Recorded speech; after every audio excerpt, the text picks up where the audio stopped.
बच्चों, हम लोग ये 12th बोर्ड में आए हुए क्वेश्चंस कर रहे थे। 2010 से 2021 के बीच में जो क्वेश्चन आए थे वो सब हम 1 बाय 1 सॉल्व कर रहे थे। हम 3 लेक्चर कर चुके थे, ये चौथा लेक्चर है, तो this is the 4th lecture. तो देखिए आप क्या है, क्वेश्चन नंबर 37 है। हम इससे पहले शायद 36% कर चुके थे, तो क्वेश्चन नंबर 37 है। 5 मार्क्स का क्वेश्चन है, यानी बड़ा क्वेश्चन है, बहुत बड़ा क्वेश्चन है, तो हमें इसको अच्छी तरह से करना चाहिए। इस बड़े क्वेश्चन में 2 पार्ट है। पहला है derive an expression for the electric field at any point on the equatorial line of electric dipole। देखो बेटा, ये जो सवाल है ये वापस रिपीट क्वेश्चन है। आप देखिए लेक्चर 1, लेक्चर 2, लेक्चर 3 के अंदर इसका जवाब दे दिया गया होगा। ओके, बिल्कुल वही आंसर देना है आपको। अब इसके अंदर से ये हो सकता है क्वेश्चन जो है 2 नंबर का हो और बाकी बचा हुआ 3 नंबर का हो, या पहले वाला 3 नंबर का हो, दूसरा वाला 2 नंबर का हो, कुछ भी हो सकता है। तो पहला वाला तो आपको जो है ना आंसर ऑलरेडी डन है, तो this is already done, right. अब आगे चलते हैं। 2 identical point charges Q each are kept 2 meter apart in air.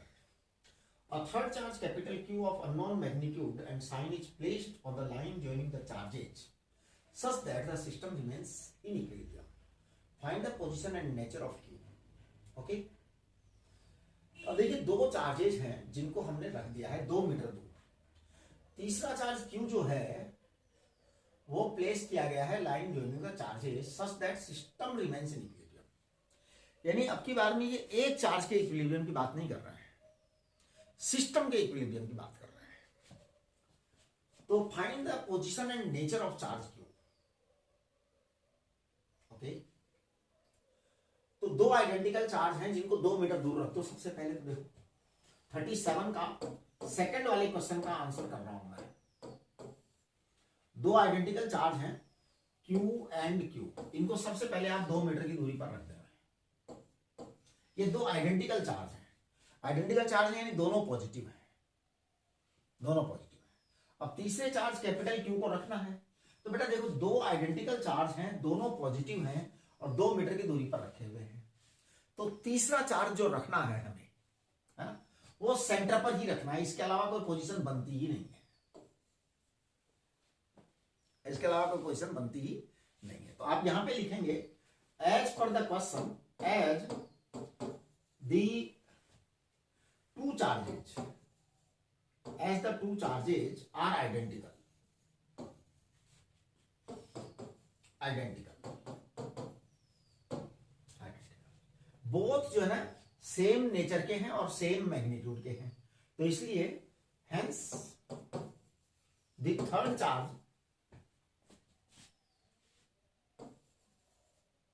The third charge capital Q, hence the third charge capital Q, capital Q should be placed at midpoint, eight middle point.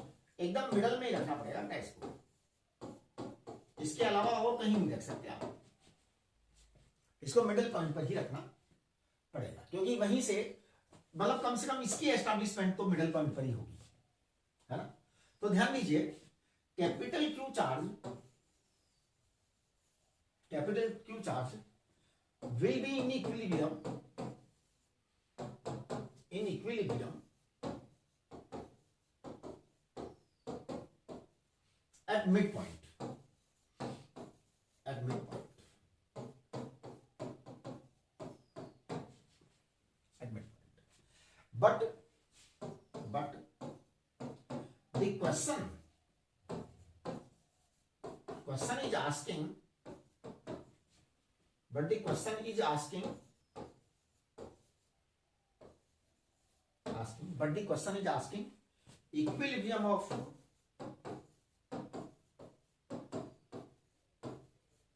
the entire system, equilibrium of the entire system,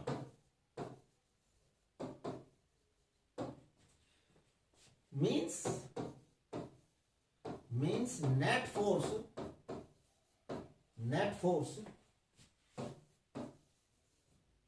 must be zero, net force must be zero, net force must be zero for all charges, मतलब कहने का अर्थ ये केवल capital Q पर zero नहीं चाहिए, small Q पर भी जीरो चाहिए, इस स्मॉल क्यू पर भी जीरो चाहिए, ये बात है असली बात। तो अब देखिए, तो as we have placed capital Q, as we have placed the capital Q at midpoint, as we have placed capital Q at midpoint, as we have placed capital Q at midpoint, capital Q at midpoint of 2 small q, so it is in equilibrium, it is in equilibrium obviously, equilibrium obviously, ये तो obviously equilibrium है ना, obvious है ना, obviously ये तो obviously equilibrium है, इसलिए इसमें तो कुछ कहना ही नहीं है। अब बात है कि now to make equilibrium of Q,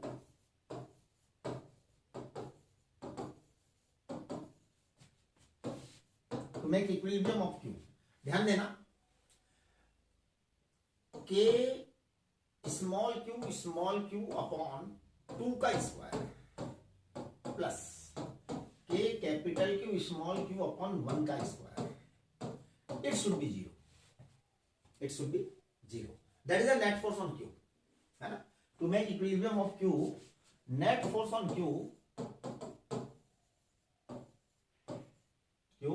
must be zero, आप ऐसा लिख सकते हैं ना। अब आप जब जीरो इसको कैलकुलेट करेंगे तो क्या आएगा, ये आपका K से K कट जाएगा, Q से Q कट जाएगा, कैपिटल Q इक्वल टू आ जाएगा आपके पास में -4Q, ये आपका आंसर आएगा। तो ध्यान दीजिए, जो आपका पहला वाला क्वेश्चन था इसके अंदर एक पार्ट तो ऑलरेडी डन है और ये सेकंड पार्ट का ऑप्शन आपको ऐसे क्लियर करना पड़ेगा एकदम अच्छी तरह से। तो सबसे पहले तो आप ये कहेंगे कि दो आइडेंटिकल चार्ज हैं, दोनों एकदम फिक्स हैं, थर्ड चार्ज कैपिटल Q को आपको एकदम मिडल में रखना है, मिडल में रखोगे तो थर्ड वाला चार्ज तो इक्विलिब्रियम में आ ही गया, क्योंकि मिडल में रखा आपने, तो इधर से फोर्स और इधर से फोर्स बराबर बराबर आएंगे, इसलिए उस बारे में डिस्कस करने की जरूरत नहीं है, आप केवल डायरेक्ट लिख सकते हो, as the two charges are identical hence the third Q charge should be placed at middle point. Q charge will be in equilibrium at midpoint. But the question is asking, यहाँ पे is asking है, question is asking equilibrium of the entire system means net force must be zero for all charges. As we have placed capital Q at midpoint of two small q charges, so it is in equilibrium. So it is in equilibrium. Obviously, it is in equilibrium. Obviously, now to make equilibrium of Q, net force on Q must be zero. हमने इसको zero किया. It is the answer. It is the answer, right? ये आपका question number 37 का answer हुआ बेटा. 38 देखिए अब आप. 38 क्वेश्चन जो है, derive an expression for the electric field E due to a dipole of length 2L at a distance r from the center of the dipole on axial line. देखिए मेरे को ऐसा याद आ रहा है कि हमने जो लेक्चर 1, 2, 3 दिए थे उसमें ये वाला सवाल सॉल्व नहीं किया है, मतलब ऐसा मेरे को याद है, तो अब इसको हम कर देते हैं, क्योंकि हमने उनमें ये वाला नहीं, एक्सियल लाइन नहीं किया था, इक्वेटोरियल लाइन हमने किया था। तो देखिए हम एक्सियल लाइन की बात कर लेते हैं,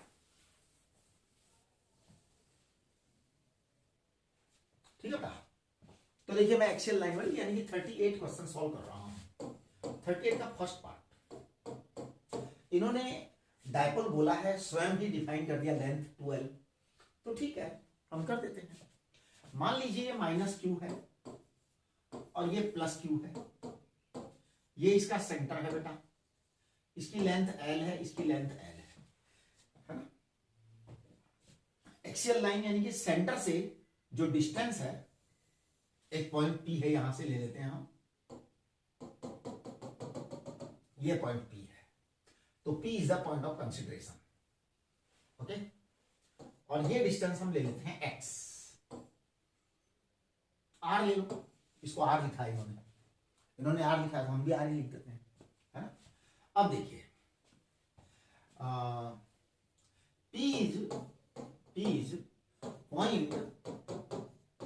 P is point at distance r,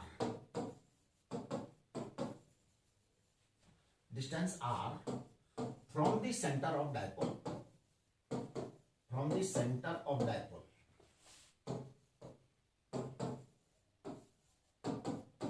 ध्यान दीजिए, P is point at distance r from the center of the dipole,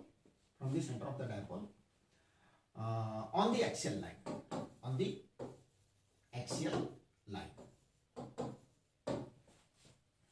now electric field intensity, total electric field and net electric field intensity at P will be equal to E because of plus Q plus E because of minus Q, आप ऐसे लिख सकते हैं। तो E because of plus Q क्या आएगा, E because of plus Q आएगा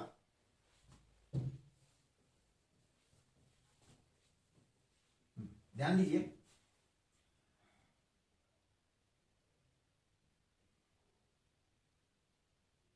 ये क्या कर दिया अपन ने, कौन सा क्वेश्चन था, 37 का फर्स्ट था, ये क्या बात है,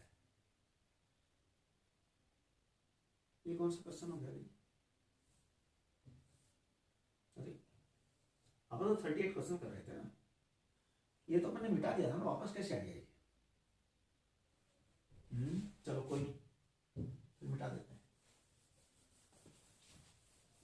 ओहो, तो अपने को वापस मेहनत करनी पड़ेगी क्या, ये बोर्ड में कुछ या तो मेरे से हो सकता है अंडू दब गया हो, तो अंडू हो गया हो पूरा का पूरा। चलिए कोई नहीं, अपन जो है इसको दोबारा कर देते हैं। 38 का फर्स्ट पार्ट, ये माइनस क्यू है और ये प्लस क्यू है, ये आपका सेंटर है, सेंटर से r डिस्टेंस पर हम पॉइंट P ले लेते हैं, पॉइंट P जो है उसकी सेंटर से डिस्टेंस r है, राइट। तो P is a point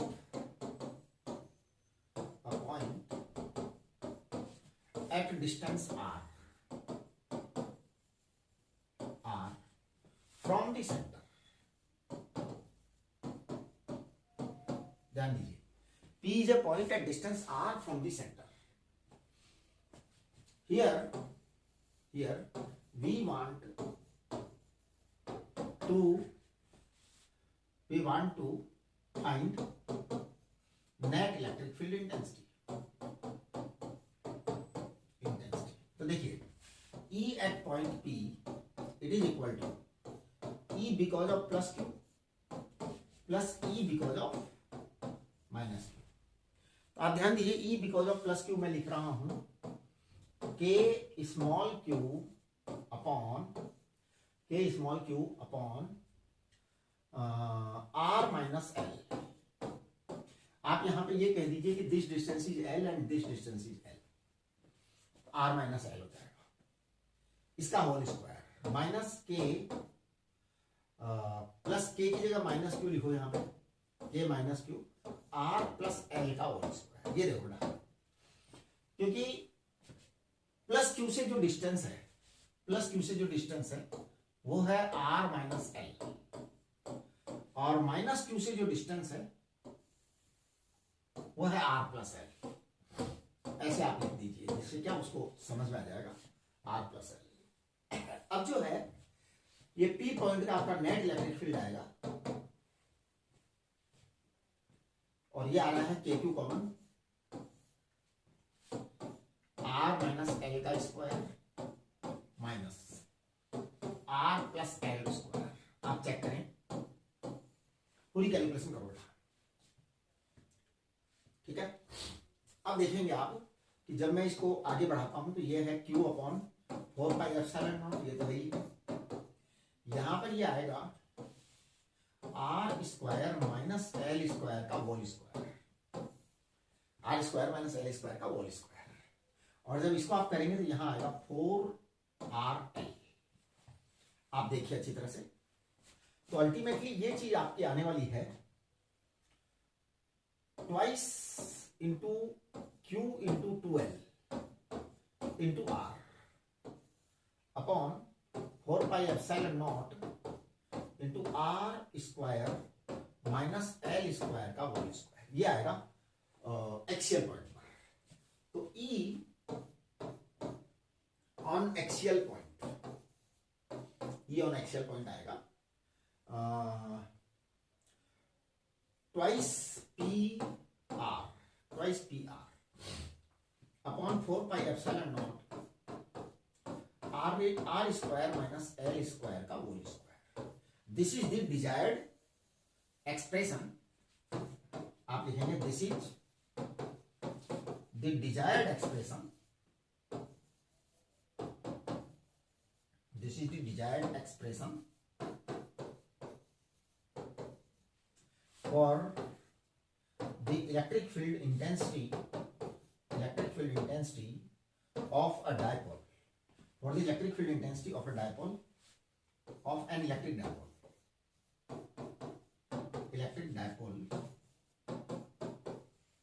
on the axial line, on the axial position, now अब देखिए इसी के अंदर जो दूसरा टुकड़ा है वो कहा गया है कि draw a graph for E versus R। तो हम R is very very greater than L करेंगे, है ना। तो देखिए सेकंड केस में इन्होंने कहा है R is very very greater than L। इसका मतलब L नेग्लिजिबल स्मॉल है। बेटा जब L नेग्लिजिबल स्मॉल है तो हम इस L को 0 लिखेंगे। तो देखना E क्या आएगा, E एक्सिस आएगा twice PR upon 4 pi epsilon not R की पावर 4 आ जाएगा, क्योंकि L 0 है। L क्या है, 0 है, राइट। हाँ, तो R is very very greater than L, सो L is approximately 0, negligible small. आप इसे लिखेंगे twice P upon 4 pi R cube, 4 pi epsilon not R cube, sorry, into R cube. Therefore E axis is proportional to 1 upon R cube. अब आप graph draw करेंगे 1 upon R cube का। तो देखिए graph आपका इस तरह से आएगा, E and R 1 upon R cube है बेटा। तो graph will come extended hyperbola, E proportional to 1 upon R cube, ये ग्राफ आएगा, राइट। ये आपका सेकंड टुकड़ा हो गया क्वेश्चन नंबर 38 का। अब आगे बात कर रहे हैं, if this dipole is kept in uniform external electric field E naught, diagrammatically represent the position of the dipole in stable and unstable equilibrium.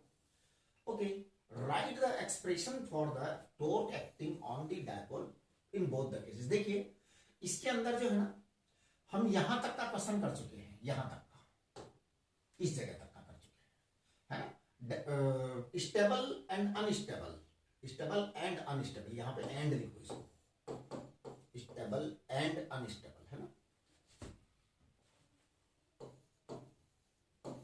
ये हम यहां तक का कर चुके हैं। अब हमें एक्सप्रेशंस लिखने हैं। तो देखिए मैं एक्सप्रेशंस लिख देता हूं। वैसे तो इसको बनाने में 2 मिनट का काम लगता है, कोई इतना ज्यादा मुश्किल काम नहीं है, क्योंकि आपको अनस्टेबल और स्टेबल इक्विलिब्रियम बनाने हैं। तो ये लोग यूनिफॉर्म इलेक्ट्रिक फील्ड बना दो, कोई खास बात है नहीं, इतना लंबा चौड़ा काम है नहीं। इलेक्ट्रिक फील्ड यूनिफॉर्म है तो पैरेलल इलेक्ट्रिक फील्ड लाइन आएंगी। स्टेबल इक्विलिब्रियम ये होता है बेटा, आप कहेंगे theta equal to 0 degree, it is stable equilibrium. ये हमने आपको पहले भी बताया था। आप देखिए लेक्चर 1 लेक्चर 2 के अंदर इस तरह का क्वेश्चन हो चुका है। Plus Q and minus Q आप जब इधर करेंगे तो ये आपका थीटा इक्वल टू 180 डिग्री आएगा, ये आएगा अनस्टेबल इक्विलिब्रियम। मैंने आपको बताया था पोटेंशियल एनर्जी से कि स्टेबल इक्विलिब्रियम की पोटेंशियल एनर्जी मिनिमम होती है और अनस्टेबल इक्विलिब्रियम की पोटेंशियल एनर्जी मैक्सिमम होती है, ऐसा हमने बताया था। तो देखिए for stable equilibrium, for stable equilibrium,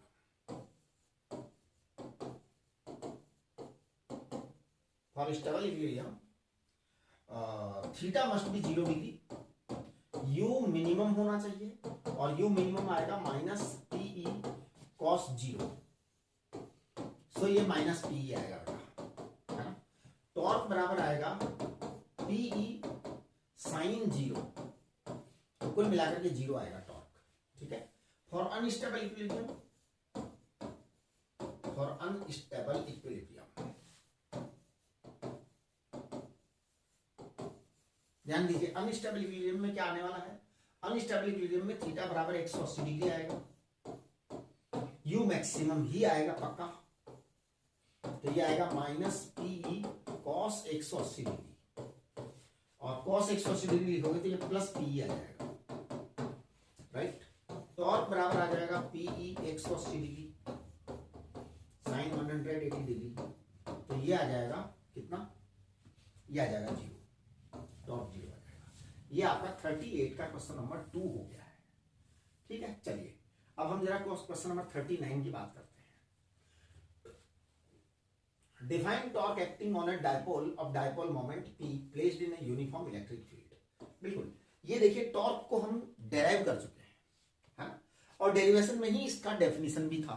क्या था कि अगर उसको हमने यूनिफॉर्म इलेक्ट्रिक फील्ड में रखा है तो प्लस क्यूई और माइनस क्यूई जो है उस पर जो है दो कपल लग रहे थे, और मैंने डिफाइन किया था, ये पिछले लेक्चर की बात है, उसमें हमने डिफाइन किया था कि जो टॉर्क होता है कपल का वही डायपोल मोमेंट का टॉर्क होता है। Express in the vector form बिल्कुल हम कर चुके हैं already, and the point out the direction along it, ये बिल्कुल हमने राइट हैंड रूल से इसकी डायरेक्शन बताई थी और क्लियर किया था कि yes it is right hand rule, right. What happens if the field is, और वाह ये भी कर चुके हैं हम, तो ये भी कर चुके हैं। इसका मतलब 39 का भी हमने फर्स्ट एंड सेकंड, एक्चुअली पता है क्या है, मैं आपको बताऊं ये बोर्ड वालों का क्या सिस्टम है। एक ही सवाल के 3 टुकड़े कर दिए, तो अब 3 टुकड़े कर दिए तो 2 नंबर का, 1 नंबर का, 3 नंबर का बना दिया, और अगर उन तीनों टुकड़ों में मिला के एक जगह दे दिया तो 5 नंबर का बना दिया। मतलब कोई तीर नहीं मारते हैं बोर्ड वाले बहुत जोरदार, जैसे कंपटीशन वाले तो क्या करते हैं सवाल अलग अलग बनाते हैं, एकदम न्यारा न्यारा सवाल। अब देखिए इसका तीसरा जो टुकड़ा है वो इंपॉर्टेंट टुकड़ा है और समझने वाला टुकड़ा है, that is really good. So this question is very very good question. What happens if the external field E is increasing parallel to P and anti parallel to P। बहुत ही बढ़िया सवाल है। तो देखिए मैं बताता हूं कि क्या होगा। एक्सटर्नल फील्ड को हम अब ये यूनिफॉर्म नहीं रहेगा, इंक्रीजिंग ऑर्डर में आएगा। इंक्रीजिंग ऑर्डर में आने का मतलब है कि एक साइड से इंक्रीज होगा तो नेचुरल है कि कम रह जाएगा दूसरी साइड से। देखिए तीसरा वाला हम कर रहे हैं, 39 का थर्ड पार्ट में अभी सॉल्व कर रहा हूं। तो देखिए parallel to the P vector, जैसे ये डायपोल है -q और ये +q, राइट। अब इलेक्ट्रिक फील्ड अगर ऐसे है, मान लो ऐसे ऐसे, इधर ये इंक्रीज हो रहा है ना, इस साइड में इंक्रीज हो रहा है, इस साइड में इंक्रीज हो रहा है, इसका मतलब इलेक्ट्रिक फील्ड लाइंस इधर इंक्रीज हो रही है, राइट। तो अब क्या होगा ये कि इधर फोर्स ज्यादा हो जाएगा, +q ग्रेट हो जाएगा, ग्रेट हो जाएगा ना इधर फोर्स, उधर फोर्स कम हो जाएगा -q, है ना। तो ध्यान दीजिए ये वाला फोर्स ग्रेटर है, तो as the force is more in P charge, इसको आप QE1 लिख सकते हैं, इसको QE2 लिख सकते हैं, राइट। हाँ, तो ध्यान दीजिए as per question +QE1 magnitude is greater than -QE2 magnitude,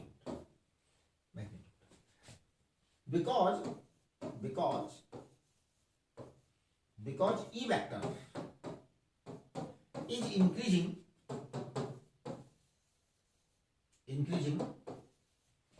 parallel to dipole, है ना, parallel to P vector, right, parallel to P vector. So So the dipole starts translational accelerated motion. Translational, ध्यान देना, लिखने के words पर ध्यान देना. So the dipole starts translational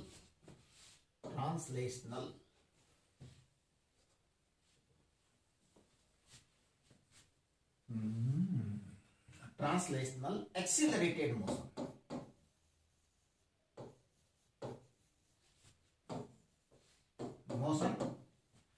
along E vector, right. Okay, चलिए आगे. दूसरा केस है कि अगर वो एंटी पैरेलल में इंक्रीज होते हैं तो देखिए क्या होने वाला है.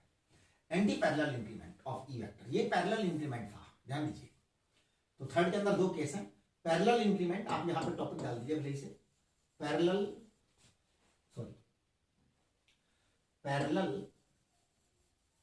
इंक्रीज ऑफ ई वेक्टर, ये आपने इसमें डाल दिया. Parallel increase of E vector, right. दूसरा है anti parallel increase of E vector. तो आप उसमें हेडिंग डाल के लिखना anti parallel increase of E vector. देखो बेटा, anti parallel increase of E vector कैसे आएगा कि आपका ये डायपोल जो है ना माइनस क्यू और प्लस क्यू रहेगा. अरे भाई बड़ा होकर क्यों नहीं मिटता. ये लो जी, anti parallel increase of E vector, ये आपका माइनस क्यू है और ये आपका प्लस क्यू है, राइट. ओके, अब देखिए anti parallel increase of E vector. तो देखिए मैं बता रहा हूं, ये आपका ई वेक्टर है.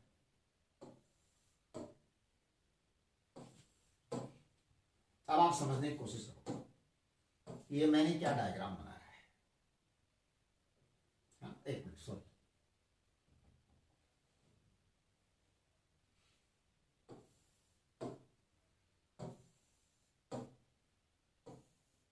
देखिए ये E vector, electric field lines यहां ज्यादा है यहां कम है. ये यहां ज्यादा है वहां कम है. इसका मतलब जहां ज्यादा इलेक्ट्रिक फील्ड लाइंस होती है ना वहां ई वेक्टर ज्यादा है, और जहां कम इलेक्ट्रिक फील्ड लाइंस है वहां पे इलेक्ट्रिक ई वेक्टर कम है. तो आप देखिए क्या सीन बनने वाला है. इसके ऊपर फोर्स आपका माइनस क्यू ही लगेगा और इसके ऊपर फोर्स आपका प्लस क्यू ही लगेगा. तो कुल मिलाकर के ये होगा कि ये माइनस क्यू ई टू का मैग्नीट्यूड ग्रेटर होगा प्लस क्यू ई वन के मैग्नीट्यूड, राइट, है ना. सो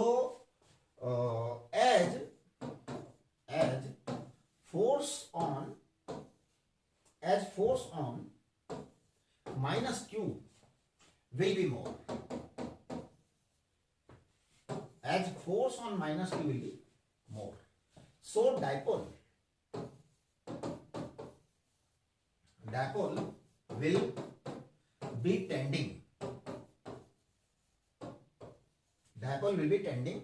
to move opposite to E vector.